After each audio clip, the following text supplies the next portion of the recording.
എല്ലാ സജ്ജനങ്ങൾക്കും ശ്രീ ശങ്കരജയന്തി ആശംസകൾ. സദാശിവസമാരംഭാം ശങ്കരാചാര്യമധ്യമാം അസ്മദാചാര്യപര്യന്താം വന്ദേ ഗുരുപരമ്പരാം. ശ്രുതിസ്മൃതിപുരാണാനാം ആലയം കരുണാലയം നമാമി ഭഗവത്പാദം ശങ്കരം ലോകശങ്കരം. ശങ്കരം ശങ്കരാചാര്യം കേശവം ബാദരായണം സൂത്രഭാഷ്യകൃതോ വന്ദേ ഭഗവന്തോ പുനഃ പുനഃ. ഈശ്വരോ ഗുരുരാത്മേതി മൂർത്തിഭേദവിഭാഗിനി വ്യോമവദ്വ്യാപ്തദേഹായ ദക്ഷിണാമൂർത്തയേ നമഃ. ഓം സഹനാവവതു സഹനൗ ഭുനക്തു സഹ വീര്യം കരവാവഹൈ തേജസ്വിനാവധീതമസ്തു മാ വിദ്വിഷാവഹൈ. ഓം ശാന്തി ശാന്തി ശാന്തി. ഇന്ന് ശ്രീ ശങ്കരജയന്തിയാണ്. വൈശാഖ മാസത്തിലെ ശുക്ല പഞ്ചമി. ഈ ഒരു ദിവസമാണ് ശങ്കരാചാര്യരുടെ ജന്മദിനമായിട്ട് ആഘോഷിക്കുന്നത്. ഈ ഒരു ദിവസത്തെ ഇന്ത്യൻ ഫിലോസഫിക്കൽ ഡേ ആയിട്ട് കൂടി വിജ്ഞാപനം ചെയ്തിട്ടുണ്ട്. ഈ ശങ്കരാചാര്യരുടെ ജന്മം എറണാകുളം ജില്ലയിൽ ആലുവയ്ക്കടുത്ത് കാലടി എന്ന പ്രദേശത്താണ്. സ്വച്ഛന്തമായി ഒഴുകിക്കൊണ്ടിരിക്കുന്ന പെരിയാറിന്റെ കരയിൽ, പൂർണ്ണാനദിയുടെ കരയിലാണ് ആചാര്യസ്വാമികളുടെ ജന്മം ഉണ്ടായത്. ശങ്കരാചാര്യരുടെ അച്ഛൻ ശിവഗുരുവും അമ്മ ആര്യാമ്പയുമാണ്. ശ്രീ വടക്കുംനാഥന്റെ അനുഗ്രഹത്തോടു കൂടി ശ്രീ മഹാദേവൻ സ്വയം പുത്രനായിട്ട് പിറന്നതാണ് എന്നതാണ് വിശ്വാസം. അദ്വൈത വേദാന്ത ദർശനത്തിന്റെ ആചാര്യനായ ആ ആചാര്യ സ്വാമികളുടെ ജയന്തി അത് ലോകം എമ്പാടും വിവിധ രൂപത്തിൽ വളരെയധികം ഭംഗിയായിട്ട് ആചരിച്ചുകൊണ്ടിരിക്കുന്ന ഈ ഒരു വേളയിൽ നമുക്കും അദ്ദേഹത്തെ അനുസ്മരിക്കുവാനും അദ്ദേഹത്തിന്റെ ചിന്തകളിൽ കൂടി അനുസന്ധാനം ചെയ്യുവാനും സാധിക്കുന്നത് ദൈവികമായിട്ടുള്ള ഒരു അനുഗ്രഹമായിട്ട് കരുതുന്നു.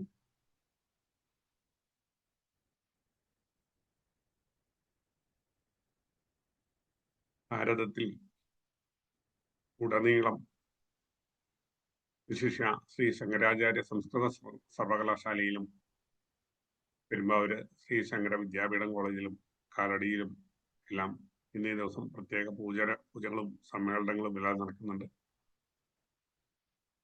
ഈ ഒരു ദിവസം ഹിന്ദുമതത്തിന്റെ വലിയ ആത്മീയ പ്രാധാന്യമുള്ളതായിട്ട് വേണം കണക്കൂട്ടാൻ. അദ്ദേഹം സനാതന ധർമ്മത്തിന് വേണ്ടിയിട്ട് 4 മഠങ്ങൾ സ്ഥാപിക്കേണ്ടായി. ശൃംഗേരി, ദ്വാരക, പുരി, ജോഷിമഠ് എന്നിങ്ങനെ ഭാരതത്തിന്റെ 4 ദിക്കുകളിലായിട്ട് 4 മഠങ്ങൾ സ്ഥാപിച്ച് അവിടെയെല്ലാം അദ്ദേഹത്തിന്റെ ശിഷ്യ പരമ്പരകളെ അവരോധിച്ച് ആ വേദാന്ത ദർശനം ലോകമെമ്പാടും പ്രചരിപ്പിച്ചുകൊണ്ടിരിക്കുന്നു. കേരളത്തിൽ ശ്രീ ശങ്കരജയന്തി എല്ലാ കൊല്ലവും തത്വജ്ഞാന ദിനമായിട്ടാണ് ആചരിക്കുന്നത്. കേരളത്തിൽ എന്ന് മാത്രമല്ല, ഭാരതം എമ്പാടും ഈ ഒരു ദിവസം തത്വജ്ഞാന ദിനമായിട്ട്, ഫിലോസഫിക്കൽ ഡേ ആയിട്ട് ആചരിക്കണം എന്നുള്ള ഒരു ആഗ്രഹം വിവിധ ആചാര്യന്മാരിൽ നിന്നും പലപ്പോഴായിട്ട് ഉരുത്തിരിഞ്ഞിട്ടുണ്ട്. ആചാര്യസ്വാമികൾ വളരെ ചെറുപ്പത്തിൽ തന്നെ അറിവ് നേടാനുള്ള അപാരമായിട്ട് ആഗ്രഹത്തിന്റെ ഫലമായിട്ട് ഒരു ഉത്തമ ഗുരുവിനെ അന്വേഷിച്ച് ജന്മദേശമായ കാലടിയിൽ നിന്നും നടന്ന് കാലടിയായിട്ട് നടന്ന് ഒടുവില് മധ്യപ്രദേശിലെ മഹിഷ്മതിക്ക് സമീപത്തുള്ള നർമ്മദാ നദീതീരത്ത് എത്തിച്ചേർന്നു. അവിടെയുള്ള ഓങ്കാരനാഥിനടുത്തുള്ള ഗുഹയിലായിരുന്നു ഗോവിന്ദ ഭഗവത്പാദർ എന്ന ഗുരു തപസ് ചെയ്തിരുന്നത്. സമാധിസ്ഥനായിരുന്ന ആ യോഗിവര്യനെ ഭക്തിപൂർവ്വം സ്തുതിക്കുന്നത് കേട്ടപ്പോഴാണ് സമാധിയിൽ നിന്ന് അദ്ദേഹത്തിന് ഉണർവുണ്ടായത്. ആ ഗുരുനാഥൻ ആ കൊച്ചുകുട്ടിയോട്, ആ ശങ്കരനോട് കണ്ട മാത്രയിൽ തന്നെ ചോദിച്ചു, നീ ആരാണ്? അപ്പോൾ തന്റെ ഗുരുനാഥനിൽ നിന്നും കേട്ട, കാരണം ആചാര്യസ്വാമികൾ തനിക്ക് ഉത്തമനായിട്ടുള്ള ഒരു ഗുരുവിനെ അന്വേഷിച്ച് നടക്കുകയാണ്. അപ്പോൾ ആ ഗുരുവിനെ പരസ്പരം, ഗുരുവും ശിഷ്യനും പരസ്പരം തിരിച്ചറിയുകയാണ്. നീ ആരാണ് എന്ന ചോദ്യത്തിന് ആചാര്യസ്വാമികളോട് ചോദിക്കുന്ന സമയത്ത് അദ്ദേഹം അതിന് 10 ശ്ലോകങ്ങളിൽ കൂടിയാണ് മറുപടി പറയുന്നത്. ദശശ്ലോകി എന്നാണ് ആ കൃതി അറിയപ്പെടുന്നത്. അതിന്റെ തുടക്കം തന്നെ വളരെ ഗംഭീരമാണ്. ഈ ആരാണ് എന്ന ചോദ്യത്തിന് ആ കൊച്ചുബാലൻ മറുപടി പറയുന്നത് എങ്ങനെയാണെന്ന് നോക്കൂ. ന ഭൂമിർ ന തോയം ന തേജോ ന വായു ന ഖം നേന്ദ്രിയം വാ ന തേഷാം സമൂഹ അനേകാന്തികത്വാൽ സുഷുപ്ത്യേക സിദ്ധ തദേകോ വശിഷ്ട ശിവ കേവലോഹം. ഞാൻ പഞ്ചഭൂതങ്ങളോ ഇന്ദ്രിയങ്ങളോ ജാഗ്രത സ്വപ്ന സുഷുപ്തിയോ ഒന്നുമല്ല, നിത്യവും ശുദ്ധവും പ്രശാന്തവുമായ ശിവസ്വരൂപമായി ആവുന്നു എന്നാണ് ആ കൊച്ചു ബാലൻ നടത്തിയ പ്രഖ്യാപനം. ഇതിലെ ചിത്തവൃത്തി നിരോധം വന്ന് സ്വരൂപത്തിലെത്തി സമാധിഭാവത്തിലെത്തിയ മഹാഗുരുവിനെയാണ് നാം കാണുന്നത്. നിർവാണാഷ്ടകം, മായാപഞ്ചകം, ഉപദേശ സാഹസ്രി തുടങ്ങിയ നിരവധി കൃതികളിലും ഇതേ ബോധ്യത്തെ അവതരിപ്പിക്കുന്നുണ്ട്. ഇപ്രകാരമുള്ള ജ്ഞാനാനുഭവം മാനവ സമൂഹത്തിന്റെ നന്മയ്ക്കായി സമർപ്പിക്കുന്നതിന് വേണ്ടിയാണ് 32 വർഷം നീണ്ടുനിന്ന ശ്രീ ശങ്കരാചാര്യൻ തന്റെ ജന്മം സമർപ്പിച്ചത്. 32ാമത്തെ വയസ്സിലാണ് അദ്ദേഹം സമാധിയാകുന്നത്. പേരാറ്റിൻകരയിൽ നിന്ന് തന്നെ തേടിയെത്തുന്ന ശിഷ്യന്റെ വരവനായിട്ട് അമർകണ്ഠത്തിൽ നിന്ന് ഉത്ഭവിക്കുന്ന നർമ്മദാനദീ തീരത്ത് ഗുരുവായിട്ടുള്ള ആ തപോധനൻ അത്രയും കാലം കാത്തിരിക്കുകയായിരുന്നു എന്ന് വേണം പറയാൻ. ഗുരുവിന്റെ ശിക്ഷണത്തിലെ വേദാന്തങ്ങൾ പഠിച്ച് പിന്നീട് ഗുരുവിന്റെ നിർദ്ദേശപ്രകാരം അദ്ദേഹം പ്രസ്ഥാനത്രയം, ഉപനിഷത്ത്, ബ്രഹ്മസൂത്രം, ഭഗവത്ഗീത എന്നിങ്ങനെയുള്ള ആ പ്രസ്ഥാനത്രയത്തിന് പ്രൗഢഗംഭീരമായിട്ടുള്ള ഭാഷ്യം രചിച്ചു.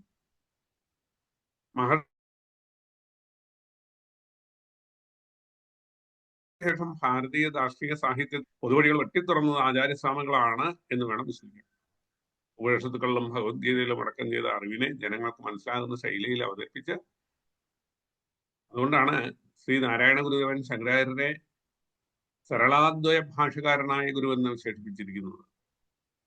അതുപോലെ തന്നെ ശൈവ, വൈഷ്ണവ, ശാക്തേയ, കൗമാര, ഗാണപത്യ, സൗരം എന്നിങ്ങനെ 6 സമ്പ്രദായങ്ങളിലായിട്ട് ദേവതാ സങ്കല്പങ്ങളെയെല്ലാം ചിട്ടപ്പെടുത്തി.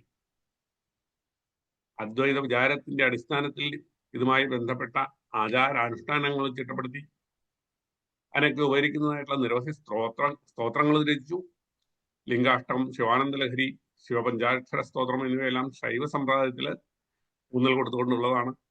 സൗന്ദര്യലഹരി, ത്രിപുരസുന്ദരി അഷ്ടകം എന്നിവ ശാക്തേയ സമ്പ്രദായങ്ങളെയും, ഗോവിന്ദാഷ്ടകം, വിഷ്ണുഭുജംഗം എന്നിവ വൈഷ്ണവ സമ്പ്രദായങ്ങളെയും അങ്ങേയറ്റം പ്രധാനമുള്ള കൃതികളായിട്ടാണ് വിശ്വസിക്കുന്നത്. ഗണേശഭുജംഗം, ഗംഗാഷ്ടകം, യമുനാഷ്ടകം തുടങ്ങിയ കൃതികളെല്ലാം കാണിക്കുന്നത് വിവിധതരം വിശ്വാസികളെ കോർത്തിണക്കി നിർത്തുന്ന സമന്വയത്തിന്റെ പ്രവാചകനായിരുന്നു ശ്രീ ശങ്കരാചാര്യ സ്വാമികൾ എന്നതാണ്. ഉള്ളുണർന്ന മഹാഗുരുക്കന്മാരിൽ നിന്ന് നേടിയ ജീവിതാനുഭവങ്ങൾ കലവറയില്ലാതെ പകർന്നു നൽകാൻ അദ്ദേഹം നല്ലൊരു ശിക്ഷ സമൂഹത്തെ പാകപ്പെടുത്തി. സുരേശ്വരാചാര്യർ, ഹസ്താമലകൻ, തോടകാചാര്യൻ, പത്മപാദര് എന്നീ 4 പേരാണ് ആചാര്യസ്വാമികളുടെ പ്രധാനപ്പെട്ട ശിഷ്യന്മാർ. അവരിലൂടെ തന്റെ ആ അദ്വൈത സിദ്ധാന്തത്തെ ലോകത്തിന് പറഞ്ഞു കൊടുക്കുന്നതിന് വേണ്ടി ശിഷ്യരോടൊത്ത് ഭാരതമെമ്പാടും പലവണ സഞ്ചരിച്ചു. ശ്രുതി, യുക്തി, അനുഭവം എന്നിവയുടെ അടിസ്ഥാനത്തിൽ ആചാര്യൻ നടത്തിയ ബോധവൽക്കരണ യജ്ഞത്തിലൂടെ ധർമ്മരക്ഷണമെന്ന ദൗത്യമാണ് നിർവഹിച്ചത്. അറിവിന്റെയും തിരിച്ചറിവിന്റെയും വീണ്ടും വിചാരത്തെയും വിത്ത് ആയിരുന്നു അദ്ദേഹത്തിന്റെ ഭാരത പര്യടനം. പരമമായ ദൈവവും മഹത്തായ ധനവും എങ്ങും വിജയിച്ചരുളുന്ന സൗഭാഗ്യവും ശ്രേയസിനെ പ്രദാനം ചെയ്യുന്ന ധർമ്മവിചാരങ്ങളുമാണ് പ്രധാനമായും ഈ അവസരങ്ങളിൽ അദ്ദേഹം ചർച്ച ചെയ്തത്. പ്രാചീന ഭാരതം മുന്നോട്ട് വെച്ച ഇത്തരം സംവാദ സംസ്കാരത്തിൽ നിന്നാണ് ഇവിടെ ശാസ്ത്രം, കല, ദർശനം എന്നിവ വികാസം പ്രാപിച്ചത്. ദാർശനികനായ മണ്ഡനമിശ്രനുമായി ശ്രീ ശങ്കരാചാര്യർ നടത്തിയ സംവാദം ഒരുപക്ഷെ ലോക ചരിത്രത്തിൽ ഇന്നോളം ഉണ്ടായിരിക്കാൻ ഇടയില്ലാത്ത ഒന്നാണ്. സമ്പത്തും അറിവും അധികാരവും അനേകം ശിക്ഷ സമ്പത്തും ഉണ്ടായിരുന്ന മണ്ഡനമിശ്രന് അദ്ദേഹത്തിന്റെ വീട്ടിൽ വളർത്തിയ തത്തകൾ പോലും ഉപനിഷത്തുക്കളും വേദങ്ങളും മനോഹരമായി ചൊല്ലിയിരുന്നത്രേ. ജ്ഞാനവൃദ്ധനും വയോവൃദ്ധനുമായ മണ്ഡനമിശ്രനുമായി യുവാവായ ശങ്കരൻ നടത്തിയ സംവാദത്തില് വിധികർത്താവ് മണ്ഡനമിശ്രന്റെ പത്നിയായിട്ടുള്ള ഭാരതിയായിരുന്നു. 6 മാസം നീണ്ടുനിന്ന വാദപ്രതിവാദത്തിനൊടുവിൽ ശങ്കരൻ വിജയിച്ചതും മണ്ഡനമിശ്രന് പരാജയപ്പെട്ടതും പ്രഖ്യാപിച്ചത് ഭാരതിയാണ്. എന്നാൽ ഭർത്താവിന്റെ പാതി മെയ്യാണ് ഭാര്യ. അതുകൊണ്ട് ആ വാദപ്രതിവാദത്തിൽ ശങ്കരാചാര്യർ പൂർണ്ണമായിട്ടും വിജയിക്കണം എങ്കിൽ ഭാര്യയായ തന്നെ കൂടി സംവാദത്തിൽ തോൽപ്പിക്കണം എന്നായിരുന്നു ഭാരതിയുടെ ഉടമ്പടി. അങ്ങനെ മണ്ഡനമിശ്രന്റെ അധ്യക്ഷതയിൽ ഭാരതിയും ശങ്കരനും തമ്മിലുള്ള സംവാദത്തിന് വീണ്ടും കളമൊരുങ്ങി. ചർച്ച 6 മാസം നീണ്ടുനിന്നു. കുലീനവും സംസ്കാരവും സമ്പന്നവുമായ ഭാഷയിൽ പരസ്പരം ബഹുമാനത്തോടെ അറിവിന്റെ ആവനാടിയിലെ ബ്രഹ്മാസ്ത്രങ്ങൾ ഓരോന്നും വാദങ്ങളും പ്രതിവാദങ്ങളുമായി മുന്നേറി. അവിടെ ആരും ആരെയും ആക്ഷേപിക്കുകയോ വെല്ലുവിളിക്കുകയോ കയ്യേറ്റമോ ചെയ്തില്ല. ഇന്നത്തെ സാമൂഹിക വ്യവസ്ഥയിൽ നടക്കുന്ന ഒരു കാര്യമല്ലായിരുന്നു പണ്ട് കാലങ്ങളിൽ നടന്നിരുന്നത്. സ്ത്രീകൾക്ക് അവർ അർഹിക്കുന്നതായിട്ടുള്ള എല്ലാ മാന്യതയും സമൂഹം കൽപ്പിച്ചു നൽകിയിരുന്നു. പെണ്ണിന്റെ മുന്നിൽ ചർച്ചയില്ലെന്ന് പറഞ്ഞൊഴിഞ്ഞില്ല. ഇന്നത്തെ സംസ്കാരം അനുസരിച്ച് സ്ത്രീകളെ ഇടിച്ചു താഴ്ത്തുന്ന ഒരു സമ്പ്രദായം പണ്ട് കാലത്ത് ഒരിക്കലും ഉണ്ടായിരുന്നില്ല എന്ന് നമുക്ക് ഇത്തരം സന്ദർഭങ്ങളിൽ കൂടി മനസ്സിലാക്കാൻ സാധിക്കും. ഭാരതത്തിൽ നിലനിന്നിരുന്ന ഉദാത്തമായ സംവാദം, ആ സംവാദത്തിന്റെ ഇത്തരം മാതൃക ഇന്നത്തെ കാലത്ത് വളരെയേറെ പ്രസക്തമാണ് എന്ന് നാം തിരിച്ചറിയേണ്ടിയിരിക്കുന്നു.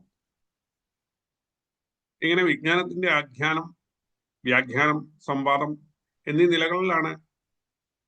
നിലകളിൽ വളർന്നതിന്റെ പരിസരത്താണ് ദ്വൈതം, അദ്വൈതം, വിശിഷ്ടാദ്വൈതം എന്നിങ്ങനെയുള്ള ദാർശനിക പദ്ധതികളെയും അവയുടെ സമ്പന്നമായ വാഗ്മയങ്ങളും ഭാരതത്തിൽ വികാസം പ്രാപിച്ചത്. ഇക്കൂട്ടത്തിൽ ആചാര്യസ്വാമികളുടെ വിജ്ഞാന പ്രപഞ്ചം ഭാരതീയ വൈജ്ഞാനിക സാഹിത്യത്തിന്റെ ഗൗരീ ശൃംഗമായി പരിലസിക്കുന്നത് കാണാനാകും. ഭാരതീയ ഹൃദയകമലത്തിനെ വിടർത്തുന്ന ജ്ഞാനസൂര്യനായി ഇന്നും അദ്വൈതാചാര്യനായ ശ്രീ ശങ്കരൻ വിളങ്ങുന്നുണ്ട്. അതിന് കാരണം പിറവിയെടുത്ത ഓരോ മാനവനും നിർബന്ധമായും അറിഞ്ഞിരിക്കേണ്ട ആത്മദർശനത്തിന്റെ പാഠങ്ങൾ പകർന്നു നൽകിയതിനാലാണ് ശ്രീരാമകൃഷ്ണ വിവേകാനന്ദ പ്രസ്ഥാനങ്ങളിലൂടെയും മറ്റ് പരമ്പരകളിലൂടെയും ഇന്നും ഈ ജ്ഞാനസൂര്യന്റെ കിരണങ്ങൾ പ്രഭയും പ്രതീക്ഷയും ചൊരിഞ്ഞു നിൽക്കുന്നു എന്നുള്ളത് നമുക്ക് എപ്പോഴും ആത്മാഭിമാനത്തെ നൽകുന്ന വസ്തുതയാണ്. ഈ ശങ്കര ജയന്തി ദിനത്തിൽ ശങ്കരാചാര്യ സ്വാമികളെ പറ്റി അല്പമെങ്കിലും അനുസന്ധാനം ചെയ്യാൻ കഴിഞ്ഞതിൽ നാം ഓരോരുത്തരും കൃതകൃത്യരാണ്. ഭഗവത്പാദരുടെ പാദങ്ങളെ പിന്തുടർന്നുകൊണ്ട് നമുക്ക് നമ്മളുടെ ജീവിതം ധന്യമാക്കാം.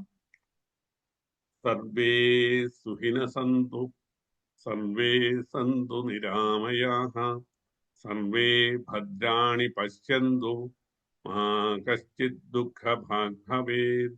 ലോകാ സമസ്താ സുഖിനോ ഭവന്തു, ലോകാ സമസ്താ സുഖിനോ ഭവന്തു, ലോകാ സമസ്താ സുഖിനോ ഭവന്തു. ഹരി ഓം ശ്രീ ഗുരുഭ്യോ നമഃ.